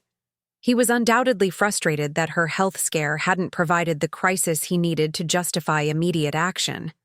Back in her own home, surrounded by the familiar comfort of her belongings and the genuine care of Sarah's presence, Eleanor felt a deep sense of peace settle over her. The pieces were all in place now. The legal structures Robert had created were active and binding. The evidence of Michael's behavior was comprehensive and documented. Her grandchildren understood, as much as teenagers could, that difficult choices sometimes had to be made in the name of love.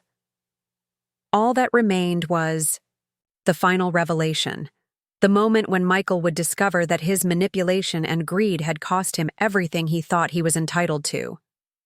Eleanor settled into her favorite chair by the window, looking out at the October afternoon light filtering through the trees she and Richard had planted 40 years ago. Tomorrow, she would call Robert and set the final act in motion. Tonight, she would rest in the satisfaction of knowing that justice, though delayed, was finally at hand, and that sometimes, the greatest act of love was ensuring that the people you cared about faced the true consequences of their choices. Eleanor Whitman passed away on a quiet Sunday morning in November, 3 weeks after returning home from the hospital.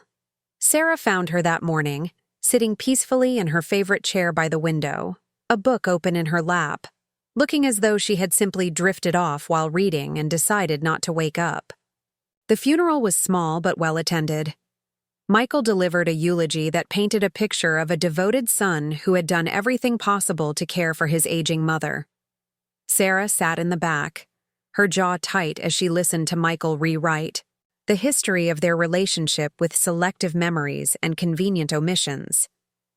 Jennifer attended with Tommy and Emma, who cried genuine tears for the grandmother who had loved them unconditionally. Several of Eleanor's former students came, now middle-aged adults who remembered her as the teacher who had changed their lives. Robert Hayes sat with quiet dignity in the front row, his expression revealing nothing of what he knew was coming. A week after the funeral, Robert's secretary called the relevant parties to schedule the reading of Eleanor's will. Michael arrived.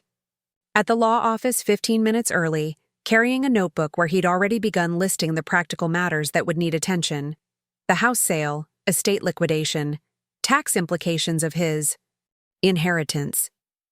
He was surprised to find the conference room already occupied when Robert's secretary ushered him in. Jennifer sat at the polished table with Tommy and Emma. Sarah was there, looking uncomfortable in her formal dress. Several other people Michael didn't recognize filled the remaining chairs. An elderly woman he vaguely remembered as Eleanor's former neighbor, a middle-aged man who looked familiar but whom he couldn't place. "I wasn't expecting so many people," Michael said to Robert as he took his seat. "Your mother was very specific about who should be present," Robert replied evenly. Michael glanced around the room again, noting the solemn faces, the careful way people avoided meeting his eyes directly. Something felt wrong, though he couldn't identify exactly what. Robert opened a thick folder and withdrew several documents. "Before we begin, I want to explain that this will was executed 6 weeks ago, replacing Eleanor's previous will entirely.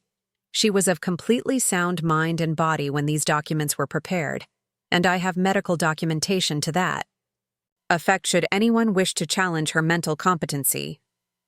Michael's eyebrows rose. 6 weeks ago would have been right around the time Eleanor had been hospitalized. Why would she have changed her will then? "Now then," Robert continued, "Eleanor left very specific instructions about how this reading should be conducted. She wanted certain information presented in a particular order, for reasons that will become clear as we proceed." He began with the smaller bequests. Eleanor's jewelry collection went to Sarah, along with what Michael mentally calculated as a generous but not excessive sum of money. Her books went to the local library, along with funding to establish a literacy program in her name. "To my grandchildren Thomas and Emma Whitman," Robert read, "I leave educational trust funds that will provide full tuition, room, and board for undergraduate and graduate studies at any accredited institution they choose to attend." Michael felt his first stab of unease. Those trust funds would represent a significant portion of Eleanor's assets. How much would be left for him? The trusts are structured so that the funds can only be used for educational purposes and cannot be accessed or redirected by any third party, including their father. Michael's head snapped up. Why would that provision be necessary? Robert continued reading without acknowledging the question. "To Sarah Chen, who showed me the true meaning of family and dignity and care, I leave the sum of $200,000, along with full funding for her completion of nurse practitioner school and seed money to establish her own elder care practice." Michael felt the blood drain from his face. $200,000 to a home health aide, plus educational funding. He began rapidly recalculating how much of Eleanor's estate would be left. To Jennifer Walsh, who maintained her dignity and protected my grandchildren even under difficult circumstances, I leave $50,000 and my gratitude for never allowing her children to lose touch with me. The room was completely silent except for Robert's steady voice reading Eleanor's words. Michael noticed that Jennifer was crying quietly, but they seemed to be tears of gratitude rather than grief. Now we come to the primary bequest, Robert said, his voice taking on a more formal tone. To my son, Michael Whitman. Michael straightened, in his chair, finally ready to hear about his inheritance of the house, the investments, the bulk of Eleanor's substantial estate. I leave the sum of $50,000, conditional upon his completion of 100 hours of community service at a local elder care facility, plus mandatory family counseling sessions to address issues of financial responsibility and emotional manipulation. The words hung in the air like a physical blow. Michael stared at Robert, certain he had misheard. I'm sorry, what? $50,000, conditional upon $50,000, Michael's voice cracked. That's it. Where's the rest? Robert's expression remained professionally neutral. The remainder of Eleanor's estate, approximately $2 million, has been used to establish the Richard and Eleanor Whitman Foundation for Elder Care Advocacy, with Sarah Chen as the primary trustee. Michael felt the room spinning around him. That's impossible. She couldn't. I assure you, Michael, this will was prepared with meticulous care and is entirely legal and binding. But I'm her son. I'm her only child. She can't just give everything away to strangers. She can, and she did. Robert's voice remained calm, but Michael caught something underneath it, a kind of grim satisfaction. However, Eleanor anticipated that you might contest this will, so she included a detailed explanation of her reasoning. Robert withdrew another document, this one several pages thick. She wrote this letter specifically for you, Michael. She wanted me to read it aloud in front of everyone present. I don't want to hear it. Nevertheless, it's part of the will reading and must be read into the legal record. Robert cleared his throat and began reading in Eleanor's voice, as though she were speaking from beyond the grave. My dear Michael, if you are hearing this letter, it means I am gone, and you are discovering that your expectations about my estate were incorrect. I want you to understand that this was not a decision made in anger or spite, but rather the final lesson from a mother who loved you enough to ensure you faced the consequences of your choices. Michael's face was flushed red, his hands clenched into fists on the conference table. For the past several months, I documented your treatment of me with careful precision. I have recordings of conversations where you discussed me as a financial burden rather than a person. I have evidence of your attempts to have me declared mentally incompetent despite your knowledge that I was fully capable of making my own decisions. I have documentation of your gambling debts and the lies you told about your financial situation. Sarah shifted uncomfortably in her seat, but she kept her eyes fixed on Robert as he continued reading. Most painful of all, I have evidence of how you spoke to and about the people who showed me genuine care, dismissing Sarah's dedication, ignoring Jennifer's kindness, and using your own children as sources of information to build a case against my competency. This is bullshit, Michael said, starting to rise from his chair. Sit down, Michael, Robert said quietly, and something in his tone made Michael comply. There's more.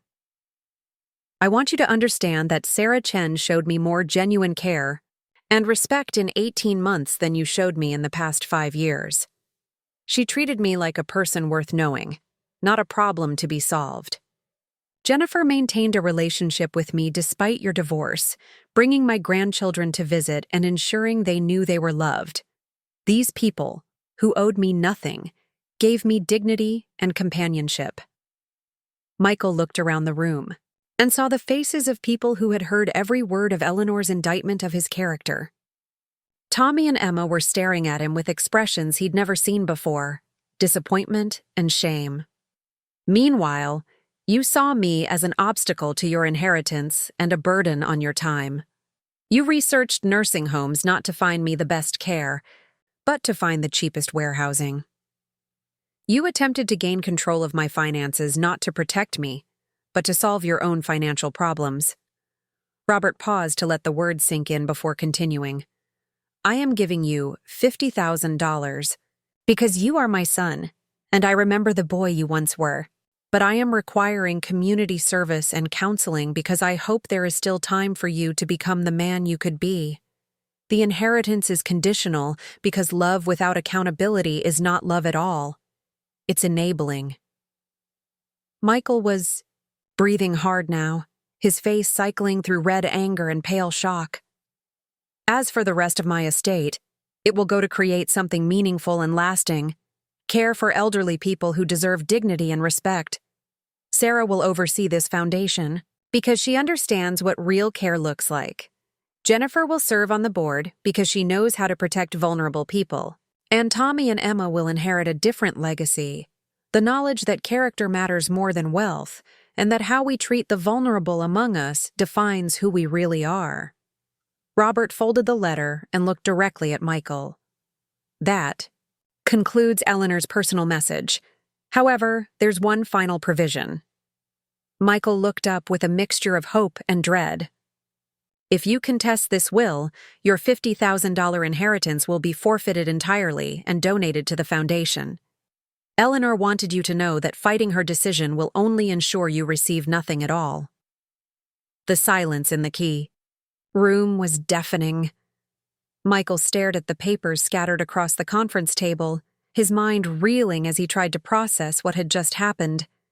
His mother, the woman he'd dismissed as a confused old lady who needed his guidance, had outmaneuvered him completely. She planned this, he said finally, his voice hollow. All of it. The documents I signed, the power of attorney, were decoys, Robert confirmed. Eleanor never gave you any real authority over her life or her assets. She simply let you believe you had gained control while she documented your behavior for this moment. Michael looked around the room at the faces of people who had witnessed his public humiliation.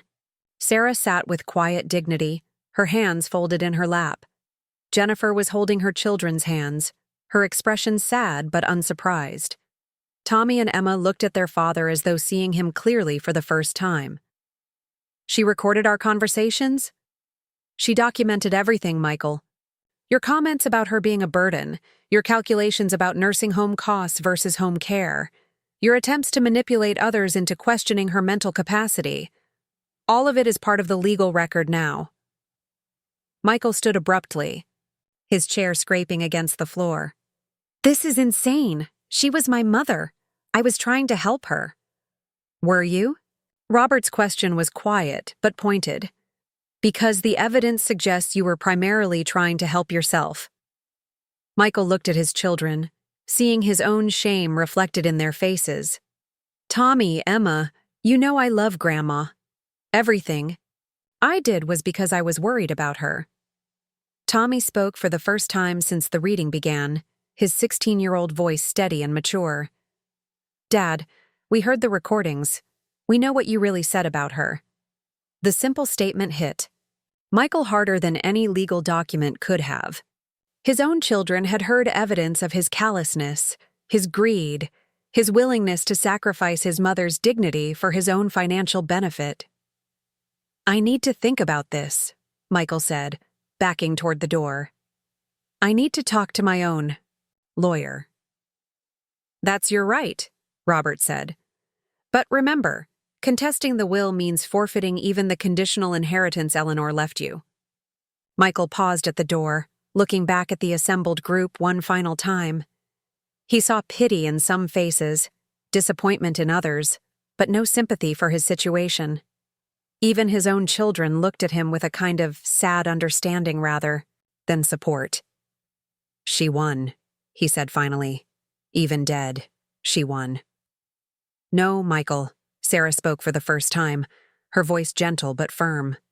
She didn't win. She just made sure that love and respect were valued more than greed and manipulation. That's not winning. That's justice. Michael left without another word, the door closing behind him with a quiet finality. In the silence that followed, Robert looked around the room at Eleanor's chosen family, the people who had shown her genuine care and would now carry forward her legacy of dignity and respect. "Eleanor asked me to tell you all that this was not about punishment," he said, quietly. "It was about consequences, and about ensuring that the people who showed her real love would be empowered to show that same love to others." Sarah wiped tears from her eyes as the full weight of Eleanor's gift settled over her. Not just the money, but the trust, the responsibility, and the opportunity to honor her memory by caring for others the way she had cared for Eleanor. Tommy and Emma sat quietly, processing the complex lesson they had just witnessed about character, consequences, and the difference between blood family and chosen family. And Robert Hayes, who had spent 30 years watching Eleanor navigate the challenges of aging with grace and dignity, felt a deep satisfaction in having delivered her final, most important lesson to the son who had needed to learn it most. Eleanor Whitman had indeed had the last laugh. But it wasn't cruel laughter. It was the gentle, wise laughter of a teacher who had finally succeeded in getting through to her most difficult student, even if the lesson had come too late for redemption. The week following the will reading, Michael sat in another lawyer's office, this one chosen for his reputation in contested estate cases. Douglas Kellerman was expensive, aggressive, and known for finding ways to overturn wills that seemed ironclad. "I'll be honest with you, Mr. Whitman," Kellerman said after reviewing the documents Robert Hayes had provided. "This is one of the most thoroughly documented wills I've ever seen.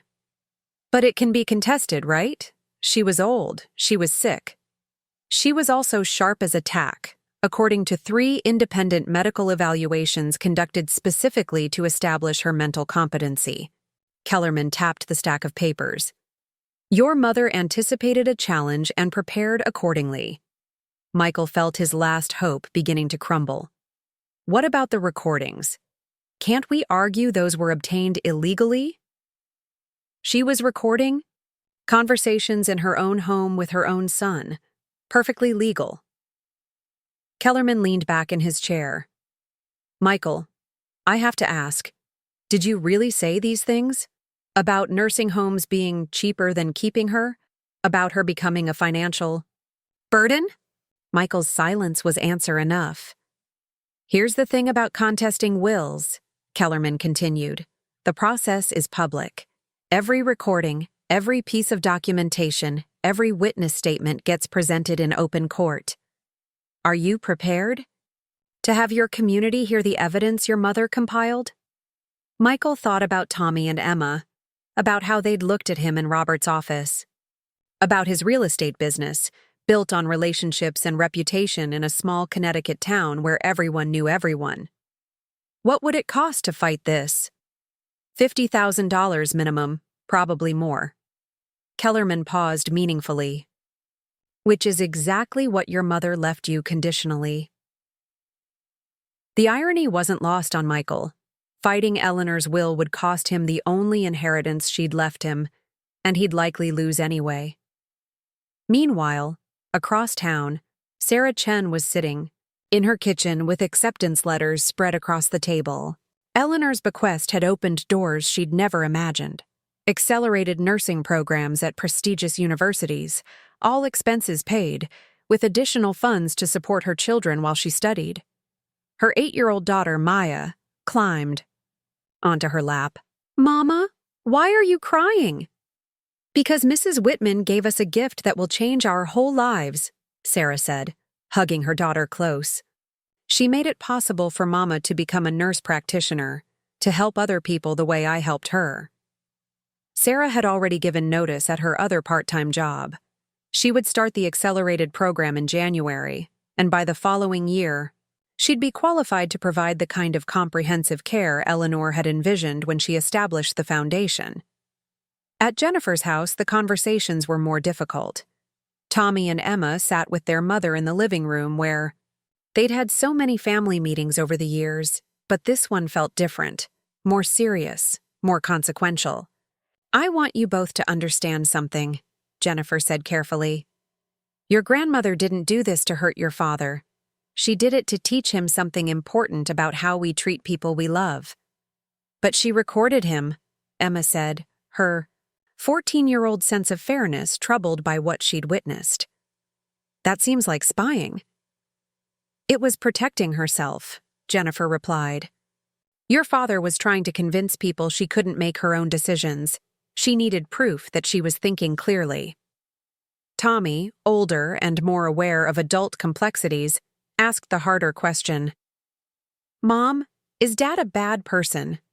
Jennifer was quiet for a long moment, choosing her words carefully. "Your father isn't evil, Tommy. But he's made some choices that show he's forgotten what's really important. Sometimes people get so focused on money and what they think they deserve that they stop seeing other people as human beings." "Like how he talked about Grandma." "Yes, like that." Within days, news of Eleanor's bequest spread through their small town. The local newspaper ran a story about the foundation, highlighting Eleanor's career as a beloved teacher and her final act of generosity. Former students came forward with stories of her kindness, her high standards, her belief that everyone deserved dignity and respect. The elder care facility where Michael would need to complete his community service, if he chose to accept Eleanor's conditions, received calls from people wanting to volunteer in Eleanor's memory. The library expansion funded by her bequest was already being planned, with a reading garden dedicated to her love of literature. Sarah found herself invited to speak at the foundation's inaugural board meeting, where she would help establish guidelines for supporting dignified elder care throughout the region. The responsibility felt overwhelming and sacred at the same time. "She trusted me with this," Sarah told Robert Hayes as they reviewed the foundation's mission statement. "How do I make sure I'm worthy of that trust?" "By remembering what she valued most," Robert replied. "Dignity, respect, the belief that how we treat vulnerable people reveals who we really are." Michael, meanwhile, had retreated into isolation. His real estate business was suffering as word spread about the will reading. People in small towns talked, and the story of Eleanor's final lesson was too compelling to remain private. He'd stopped answering calls from Tommy and Emma, unable to face the disappointment in their voices. Jennifer had left several messages, asking him to come to family counseling with them, but he hadn't responded. The community service requirement haunted him. 100 hours at an elder care facility, treating other people's elderly parents with the respect he'd failed to show. His own mother. The irony was painful, the lesson obvious. But Michael had a choice to make. He could fulfill Eleanor's conditions, accept her final attempt to teach him something valuable about character and compassion. Or he could walk away from even the conditional inheritance, refusing to acknowledge that his mother might have been right about the man he'd become. As December approached, bringing with it the deadline for accepting Eleanor's terms, Michael found himself standing at a crossroads that would define not just his financial future, but his relationship with his children and his understanding of himself. Eleanor's last laugh echoed across the weeks following her death, not as mockery, but as invitation, a final chance for her son to choose the person he wanted to be. 6 months after Eleanor's death, Sarah Chen walked across the stage at her nursing school graduation, accepting her degree with hands that no longer trembled with uncertainty about the future. In the audience, her children cheered alongside Jennifer and the teenagers who had become like family to them all. Sarah had established the Eleanor Whitman Scholarship for aspiring healthcare workers from immigrant families, a small fund that would grow each year, ensuring Eleanor's belief in the power of education and dignity would continue touching lives for generations. Her first job was at Sunset Manor, the elder care facility where she'd once feared Eleanor might end up. But Sarah was there now, bringing Eleanor's philosophy of care with her, the radical idea that elderly people deserved not just medical attention, but genuine respect, conversation, and the acknowledgement of their full humanity. "Mrs. Patterson," she said to a new resident, settling beside her wheelchair, "tell me about your garden. I heard you grew the most beautiful roses in town." The woman's eyes lit up with the recognition that someone wanted to know her story, not just her medication schedule. At the town cemetery, Tommy and Emma knelt beside Eleanor's grave, placing fresh flowers they'd grown in Jennifer's garden. Emma had learned to garden this year, finding peace in nurturing something beautiful from the earth. "Do you think she knows?" Emma asked, adjusting the daisies that had been Eleanor's favorite flowers. "Yeah," Tommy said with the confidence of someone who'd thought about this deeply. "I think she knows we turned out okay." Jennifer had indeed created the photo album she'd promised, but it had become something larger, a complete record of Eleanor's life that celebrated her achievements as a teacher, her love as a grandmother, and her final act of courage in demanding accountability from those she loved. The children understood now that Eleanor's will hadn't been about punishment, but about protection, protecting them from learning the wrong lessons about family, money, and character. Michael had made his choice in December, appearing quietly at Sunset Manor to begin his